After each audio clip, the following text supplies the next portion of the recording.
Bonjour, je suis Maëlle Poirot et nous sommes sur Télé MEMD. Aujourd'hui, nous allons aborder un sujet qui nous concerne tous, la pression des parents sur leurs enfants. En effet, les attentes des parents pèsent parfois fortement sur les enfants et les adolescents. Passons maintenant l'antenne à Caroline Lenoir pour plus de détails. Merci Mélanie. Nous savons tous qu'être un bon parent est important pour le bien-être de nos enfants. Mais rien ne nous enseigne comment l'être. En effet, être un parent parfait est impossible. Souvent, les parents croient qu'avoir des enfants parfaits reflète leurs compétences parentales. Alors, hélas, certains parents mettent trop de pression sur leurs enfants en ayant trop d'attentes et en voulant trop les protéger. La manière dont les enfants sont éduqués a un immense impact sur leur santé mentale, leur vie sociale et leur estime de soi. Cela a un impact sur leur futur. Dans un premier temps, parlons de comment le style parental tyrannique, souvent appelé parent tigre, a un impact très négatif sur leur enfant. Nous sommes maintenant en présence d'Amy Chua, l'auteur du livre Battle Hymns of a Tiger Mom, un livre qui décrit sa méthode sévère d'éduquer ses enfants. Bonjour madame, pourriez-vous nous expliquer comment vous éduquez vos enfants? Bien sûr, en tant que mère de 2 filles, je veux absolument qu'elles aient beaucoup de succès dans la vie. Mais je suis consciente que cela prend beaucoup de travail et de persévérance. Cela est pourquoi mes enfants ont un horaire très chargé et j'ai également établi des règles strictes.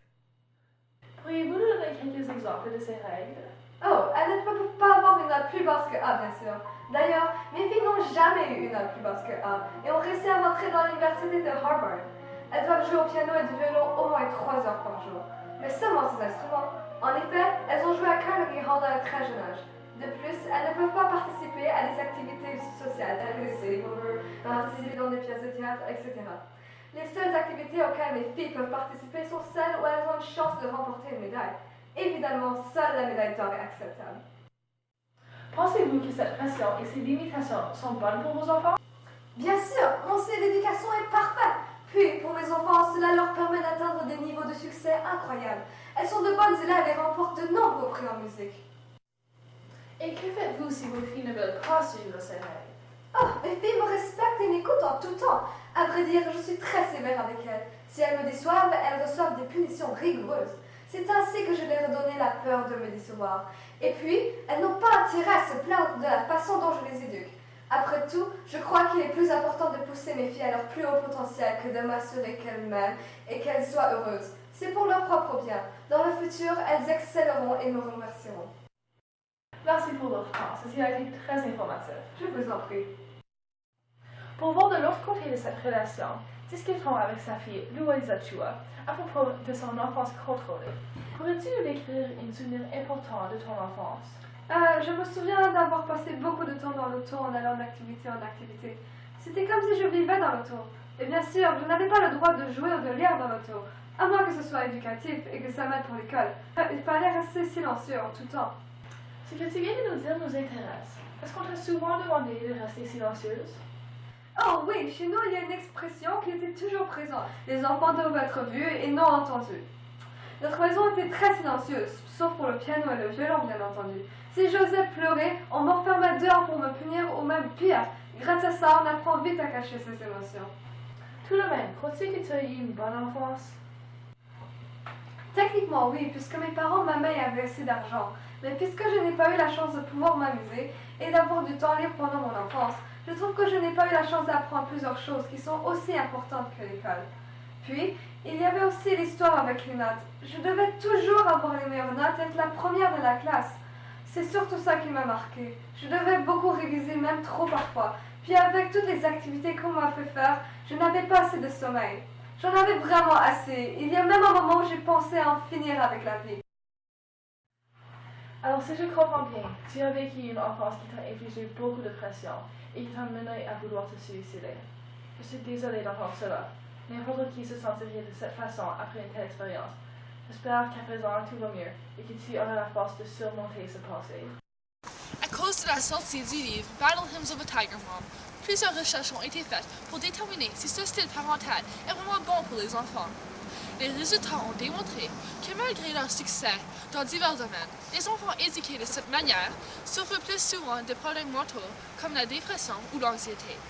Une étude publiée dans le journal de l'adolescence compare 295 élèves de 9e année chinois-américaine avec 192 élèves de 9e année euro-américaine dans une école concurrentielle américaine. Tous ces élèves sont des élèves exemplaires, mais on observe une tendance qui se répète chez eux. Les élèves chinois-américains, d'un pourcentage beaucoup plus élevé, souffrent beaucoup plus de dépression et d'anxiété. En plus, leur confiance en soi est généralement réduite. De plus, ces élèves signalent qu'ils se stressent plus à cause des conflits familiaux que de leurs études.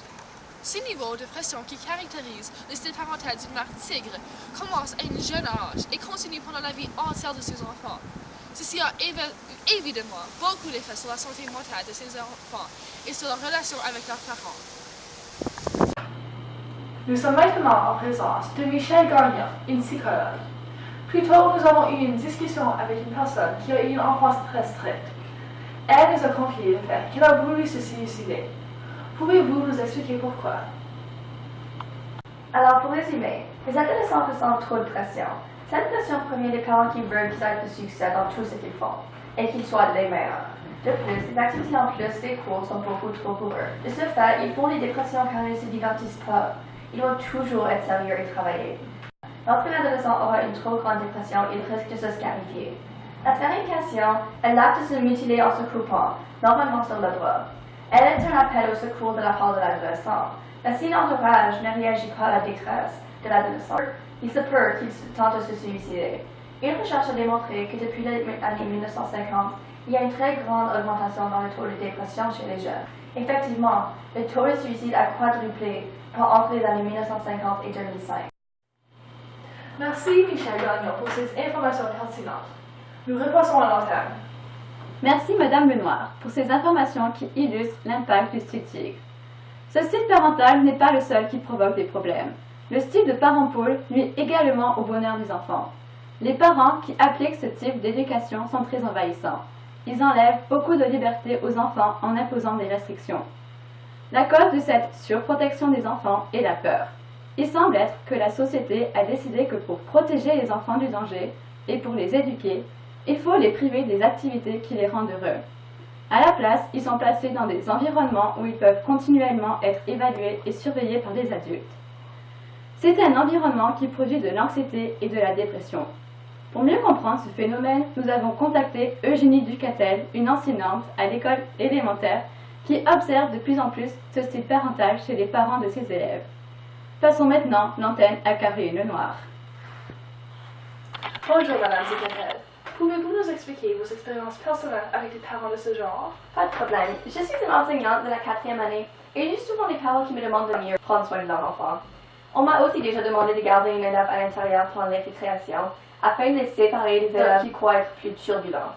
Selon moi, cela ralentit le développement social de l'enfant en enlevant l'opportunité de développer des relations et de choisir ses propres amis. Pourquoi ceci est-il un gros souci selon vous? Les enfants développent leur habileté interpersonnelle à cet âge, et ceux qui sont enlevés des situations sociales et privés d'expériences nécessaires à l'apprentissage et au développement sont très souvent plus malheureux, puisqu'ils se sentent moins confortables à l'école et avec les autres enfants. Intéressant. Alors, pourriez-vous nous donner quelques exemples de situations ou d'activités que certains enfants n'ont pas le droit de faire? Certainement. D'abord, celui que je vois souvent est que plusieurs des élèves n'ont pas le droit de regarder des films en classe. Les parents pensent souvent que les films montrés en classe sont inappropriés, écœurants ou trop vulgaires pour l'enfant. Ces jeunes manquent non seulement les opportunités d'apprentissage, mais sont d'une certaine façon exclus et sont vus comme bizarres ou différents par les autres camarades de classe. C'est souvent aussi une source d'intimidation. De plus, dans le cas des parents très envahissants, il y a même certains élèves qui n'ont pas du tout la permission de participer aux activités scolaires. C'est triste de voir ça car ces jeunes me demandent pourquoi moi je ne veux pas venir et les autres peuvent. Et honnêtement, je ne veux pas les répondre. Je trouve ça complètement injuste et irrationnel. Merci Madame Ducatel pour votre temps et votre opinion sur le sujet. Ce phénomène devient de plus en plus évident. Une étude a demandé à des mères de comparer leurs souvenirs de leur propre enfance à celle de leurs enfants. 85% ont admis que leurs enfants jouent dehors moins fréquemment qu'eux et pour des périodes de temps réduites. Ils ont aussi noté qu'ils limitent le temps à l'extérieur pour leurs enfants à cause des concerns de sécurité comme les pédophiles, les autos et les intimidateurs. Mais ces événements se produisent tellement rarement que garder ces enfants à l'intérieur n'est pas un moyen efficace de les protéger, surtout lorsqu'on considère les effets négatifs de ces restrictions. À vous les studios. Le pédopsychiatre Patricia Kim se joint à nous en présence de notre journaliste Marie-Lou Hamelin et va nous expliquer l'importance d'avoir du temps libre pour un enfant et les effets de ce problème sur ces jeunes à l'adolescence. Bonjour madame, que pouvez-vous nous dire à propos de ce style parental tyrannique qui devient de plus en plus populaire de ces jours? Quel est son effet sur les enfants pendant les années formatrices ainsi que les adolescents? Eh bien, tout d'abord, bien que certaines personnes pensent que ce style parental a des effets positifs sur les enfants, c'est en fait le contraire. En réalité, il y a un impact tragique sur ces enfants qui a un effet sur leur vie entière. Depuis environ l'année 1955, la liberté offerte aux enfants est en déclin constant. Ceci est souvent dû aux parents qui contrôlent les faits et gestes que font leurs enfants. Mais ce que les parents ne réalisent pas, c'est que cette liberté fournit des expériences de vie nécessaires. Par exemple, le terrain de jeu est l'arrière-plan de plusieurs conflits chez les jeunes. Lors de ces conflits, les jeunes ont l'opportunité de les résoudre eux-mêmes sans l'interférence des adultes, tout en développant des compétences sociales nécessaires dans la vie. C'est à mon tour, laisse-moi jouer. Non, si, c'est pas juste. Pas tard, c'est mon tour. Si, non. Mais si. Ok, 5 minutes.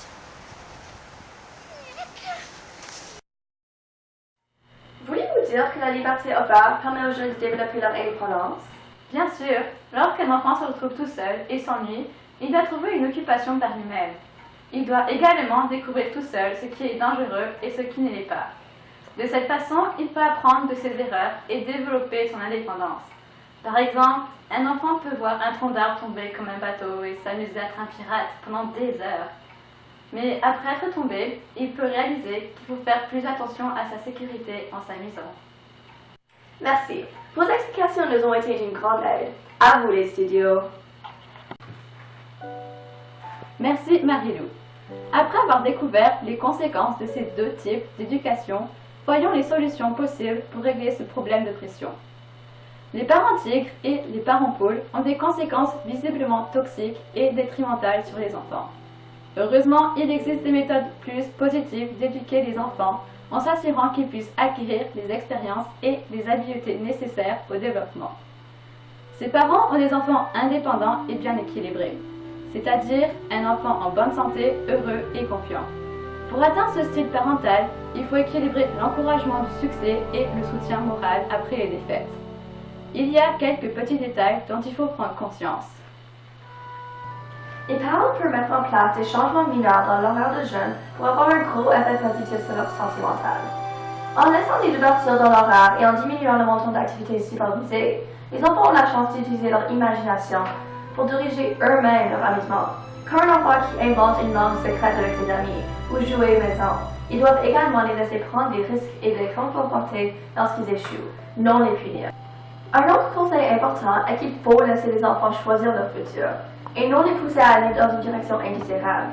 Ceci est crucial pour le bien-être et le bonheur à l'âge adulte. En laissant plus de liberté et d'options aux jeunes, ils développent leur indépendance et leur confiance en soi. Il est nécessaire d'éduquer les parents afin d'éviter qu'ils aient peur tout le temps. Il faut qu'ils aient un peu plus de confiance dans le jugement de leur enfant et réaliser que la faillite n'est pas fatale.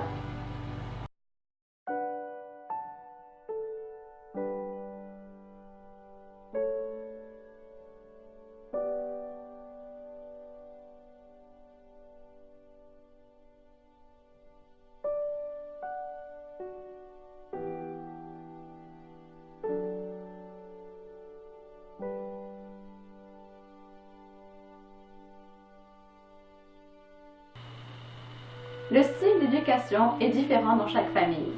Malheureusement, certains sont néfastes et engendrent de graves conséquences, telles que l'anxiété et la dépression, qui amènent dans certains cas au suicide.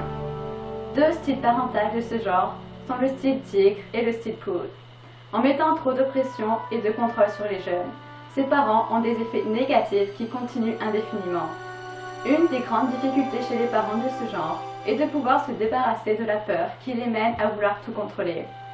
Il existe plusieurs solutions à ce problème, comme simplement laisser du temps libre non planifié aux enfants pour leur laisser inventer des jeux.